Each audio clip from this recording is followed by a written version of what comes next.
Assalamualaikum warahmatullahi wabarakatuh. Rabi'ah al-Adawiyah, dikenal juga dengan nama Rabi'ah al-Basriyah, adalah seorang sufi wanita yang dikenal dengan kesucian dan kecintaannya terhadap Allah Subhanahu wa Ta'ala. Ia dikenal sebagai seorang sufi wanita yang zuhud, yaitu tidak tertarik pada kehidupan duniawi, sehingga ia mengabdikan hidupnya hanya untuk beribadah kepada Allah Subhanahu wa Ta'ala. Rabi'ah diperkirakan lahir antara tahun 713 sampai 717 Masehi atau 95 sampai 99 Hijriah di kota Basrah, Irak, dan meninggal sekitar tahun 801 Masehi 185 Hijriah.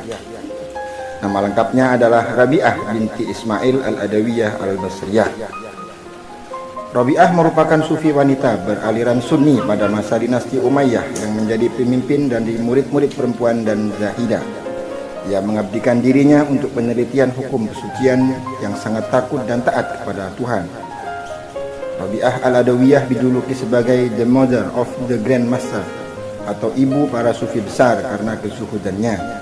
Dia juga menjadi panutan para ahli sufi lainnya seperti Ibnu Farid dan Zunnun al-Misri. Kezuhudan Rabi'ah juga dikenal hingga ke Eropa.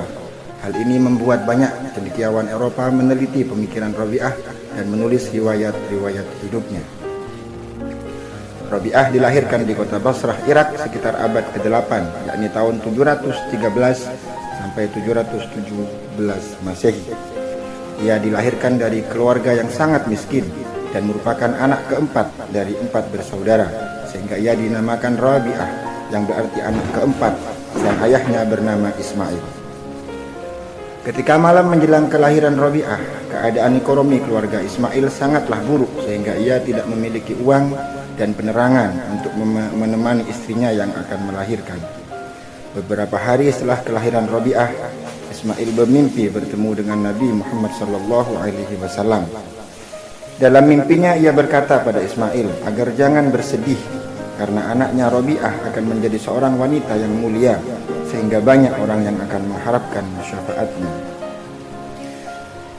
Sejak kecil Rabi'ah sudah dikenal sebagai anak yang cerdas dan taat beragama. Beberapa tahun kemudian ayahnya Ismail meninggal dunia, kemudian disusul oleh ibunya, sehingga Rabi'ah dan ketiga saudaranya menjadi anak yatim piatu. Ayah dan ibunya hanya meninggalkan harta berupa sebuah perahu yang kemudian digunakan Rabi'ah untuk mencari nafkah. Rabi'ah bekerja sebagai penarik perahu yang menyeberangkan orang dari tepi sungai Dajlah ke tepi sungai lainnya. Sementara ketiga saudara perempuannya bekerja di rumah menenun kain atau memintal benang.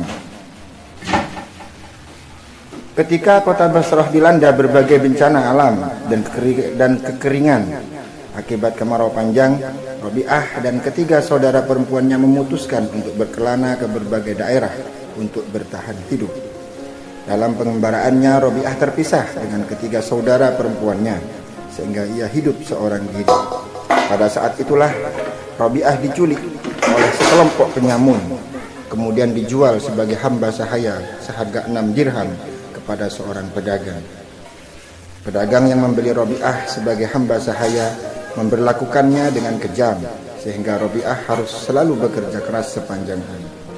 Dalam suatu malam, Rabi'ah bermunajat kepada Allah Subhanahu wa Ta'ala. Jika ia dapat bebas dari perbudakannya, maka ia tak akan berhenti sedikit pun untuk beribadah. Ketika Rabi'ah sedang berdoa dan melakukan sholat malam, pedagang yang menjadi majikannya itu terkejut oleh sebuah lentera yang bergantung di atas kepala Rabi'ah tanpa ada sehelai tali pun. Cahaya bagaikan lentera yang menyinari seluruh rumah itu merupakan cahaya sakinah, yang berarti cahaya rahmat Tuhan dari seorang muslimah suci. Melihat peristiwa tak biasa yang terjadi pada Rabi'ah, pedagang itu menjadi ketakutan dan keesokan harinya membebaskan Rabi'ah. Sebelum Rabi'ah pergi, pedagang itu menawarkan Rabi'ah untuk tinggal di Basrah dan ia akan menanggung segala keperluan dan kebutuhan Rabi'ah. Namun karena kezuhudannya, Rabi'ah menolak, dan sesuai janjinya, jika ia bebas, maka Rabi'ah akan mengabdikan hidupnya hanya untuk beribadah. Setelah bebas dari hamba sahaya, Rabi'ah pergi mengembara ke padang pasir.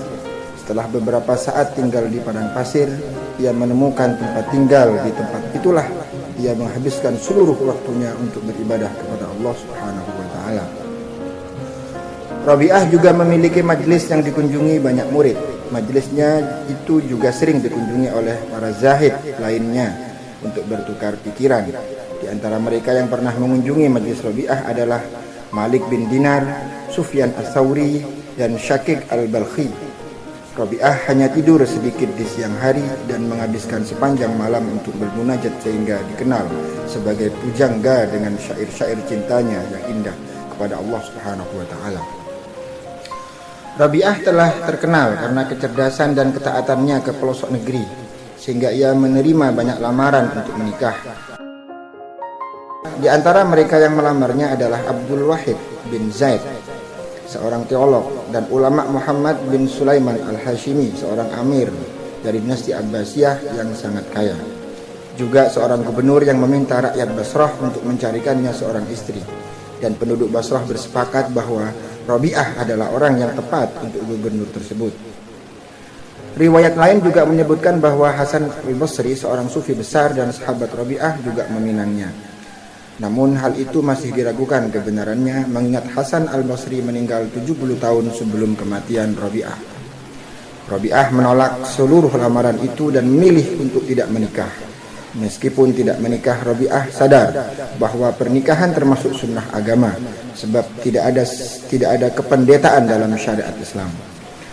Rabi'ah memilih untuk tidak menikah karena ia takut tidak bisa bertindak adil terhadap suami dan anak-anaknya kelak, karena hati dan perhatiannya sudah tercurahkan kepada Allah Subhanahu wa taala. Tak ada satupun di dunia ini yang dicintai Rabi'ah kecuali Allah, sehingga atas dasar itulah Rabi'ah memutuskan untuk tidak menikah hingga akhir hidupnya. Ketika menjadi hamba sahaya, Rabi'ah mengembangkan aliran sufi yang berlandaskan seluruh amal ibadahnya atas dasar cinta kepada Ilahi, tanpa pamrih atas pahala, surga, dan penyelamatan dari azab neraka. Rabi'ah terkenal dengan metode cinta kepada Allah Subhanahu wa taala. Perkataan mistik Rabi'ah menggambarkan kesalehan dirinya, dan banyak di antara mereka yang menjadikannya sebagai kiasan atau kata-kata hikmah yang tersebar luas di wilayah-wilayah negara Islam. Rabi'ah Al-Adawiyah terkenal zahid atau tidak tertarik pada harta dan kesenangan duniawi, dan tak pernah mau meminta pertolongan pada orang lain. Ketika ia ditanya mengapa ia bersikap demikian, Rabi'ah menjawab, "Saya malu meminta sesuatu pada dia yang memilikinya, apalagi orang-orang yang bukan menjadi pemilik sesuatu itu. Sesungguhnya Allah lah yang memberi rezeki kepadaku dan kepada mereka yang kaya." Berbeda daripada zahid atau sufi yang mendahului dan sezaman dengannya, Rabi'ah dalam menjalankan tasawuf itu bukanlah karena dikuasai oleh perasaan takut kepada Allah atau takut kepada neraka. Hatinya penuh oleh perasaan cinta kepada Allah Subhanahu wa taala sebagai kekasihnya. Para ulama tasawuf memandang Rabi'ah sebagai tonggak penting perkembangan tasawuf di fase dominasi emosi takut pada Allah menuju fase dominasi atau mengembangkan emosi cinta yang maksimal kepadanya. Tingkat kehidupan zuhud yang tadinya direntangkan oleh Hasan Al-Basri sebagai ketakutan dan pengharapan kepada Allah telah dinaikkan maknanya oleh Rabi'ah sebagai zuhud karena cinta kepada Allah. Rabi'ah telah membuka jalan ma'rifat ilahi sehingga ia menjadi teladan bagi para cendekiawan muslim seperti Sufyan Ats-Tsauri, Rabah bin Amr Al-Qaisi, dan Malik bin Dinar. Ajaran-ajaran Rabi'ah tentang tasawuf dan sumbangannya terhadap perkembangan sufisme dapat dikatakan sangat besar. Sebagai seorang guru dan panutan kehidupan sufistik, Rabi'ah banyak dijadikan panutan oleh para sufi. Dan secara praktis penulis-penulis besar sufi selalu membicarakan ajarannya dan mengutip syair-syairnya sebagai seorang ahli tertinggi. Di antara mereka adalah Abu Talib Al-Makki, As-Suhrawandi, dan teolog muslim Al-Ghazali yang mengacu pada ajaran-ajaran Rabi'ah sebagai doktrin-doktrin dalam sufisme. Cinta murni kepada Tuhan adalah puncak tasawuf Rabi'ah. Syair-syair kecintaannya kepada Allah kemudian banyak keluar dari ucapan sufi-sufi besar seperti Fariduddin Al-Attar, Ibnu Fardih, Al-Hallaj, Ibnu Arabi, Jalaluddin Rumi telah ditemui lebih dahulu oleh Rabi'ah. Kemudian sekembalinya Rabi'ah dari Mekah untuk melaksanakan ibadah haji, kesehatan Rabi'ah mulai menurun. Ia tinggal bersama sahabatnya Abdah binti Abdi Syawal yang telah menemaninya dengan baik hingga akhir hidupnya.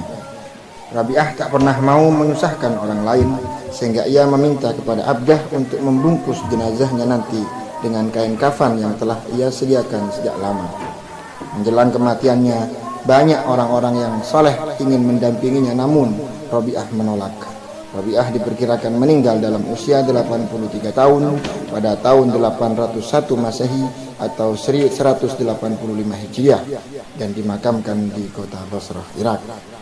Demikian sekilas perjalanan kehidupan Sufi Rabi'ah Al-Adawiyah. Kurang lebihnya mohon maaf. Wassalamualaikum warahmatullahi wabarakatuh.